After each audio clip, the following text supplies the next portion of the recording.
দুনিয়া একটা খোলা দস্তরখান, ফালতু কিছুই না এটা। তো বলে তাইলে আমরা মরি না কেন? না, আল্লাহ তাআলা এই তুচ্ছ দুনিয়ার সাথে যেন দিল না লাগায়, বরং এখানে থাইকা অনন্তকালের আখিরাতের জন্য যেন প্রস্তুতি নেয়, এই জন্য দুনিয়া দিছি। আমাদের বেঁচে থাকা জীবনের আয়োজন না, আমাদের বেঁচে থাকা আখিরাতের আয়োজন। এই এক কথা কোরআনে আল্লাহ বারবার বলে।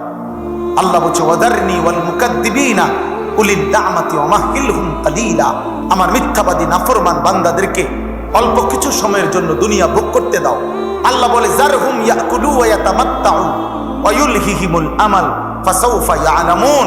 আল্লাহ বলে নাফরমান বান্দাদেরকে ছেড়ে দাও, ও খাক, ও দুনিয়া ভোগ করুক, ও দুনিয়া নিয়ে স্বপ্ন বুনুক, ও চিরেই সে জানতে পারবে। কবরের প্রথম মিনিটে আমি তার জানিয়ে দেব কি করা উচিত ছিল, কি করেছে।